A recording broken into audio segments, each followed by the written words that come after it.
First on my left, we've got Brother Isa.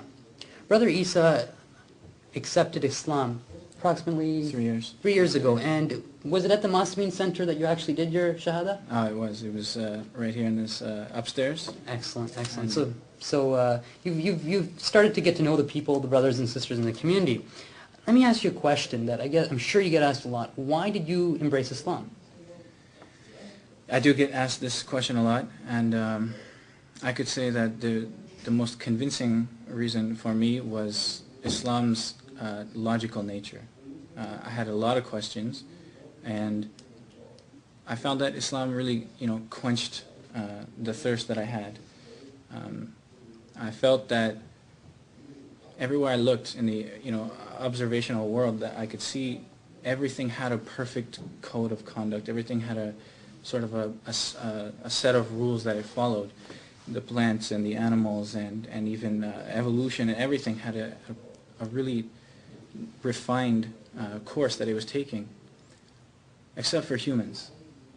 And humans had this ability to really make their own choices, and it was very subjective. And in terms of moral questions, social questions, economic questions, political questions, it's so subjective. And when I look at the world, I see that everything is one way, and it couldn't be another way, at least in the context that it was created. So for me, my biggest question was, is there also a set of rules, a course that I'm supposed to be taking? Can that be a subjective opinion, or is it something that is universal and for the common good? And when I started looking into Islam, I looked into a lot of religions. I grew up as a Christian, and I started finding a lot of similarities between Christianity and Islam in terms of their code of conduct, their moral code of conduct.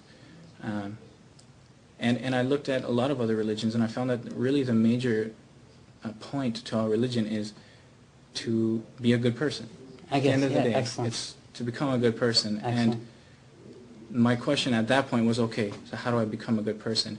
If there's one person in the entire world that would know, it would have to be God.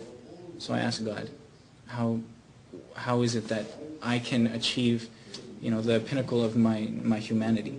Excellent. And when I started looking into Islam, I found that even though there were things that maybe seemed a little contradictory to what I believed, or they gave me a little bit of a challenge because I had notions already that I conceived myself, I thought, okay, despite that, maybe I could be wrong, because everybody has a different opinion. Maybe I could be wrong.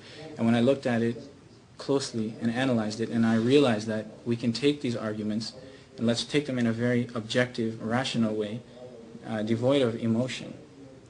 Bring everyone's arguments to the table.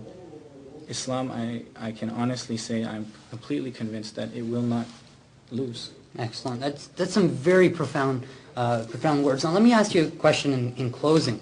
Was there something that you read in particular that kind of really set out a clear path towards Islam? Was it the Quran, maybe a hadith, maybe some advice, someone you talked to? Because it's always good to know what really caused you, right? Because a lot of times everybody does research, but a lot of times your research is inconclusive until you read something that motivates you to really take that leap of faith. What was that in your case? In my case, I would have to say that, well, there were two things.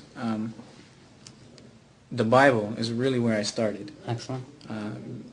And I started doing a lot of comparisons between the Bible and the Quran, and I was finding that, they're really not so different. Exactly. And in terms of prophecies and everything, it's remarkable, some of the things that you'll find. Yeah.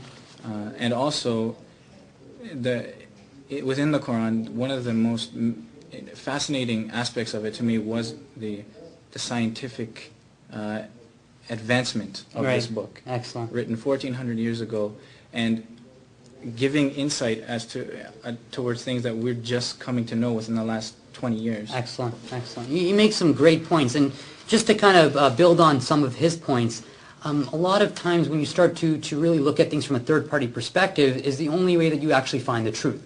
So when Brother Isa, he was following Christianity, but then he laid all the facts on the table, and he saw that there was a more rational way to live his life and to practice his religion. And when he's talking about code of conduct, that makes perfect sense. So we as Muslims have to look at ourselves and see, are we following that code of conduct that we should, that the Prophet and the Masameen lived?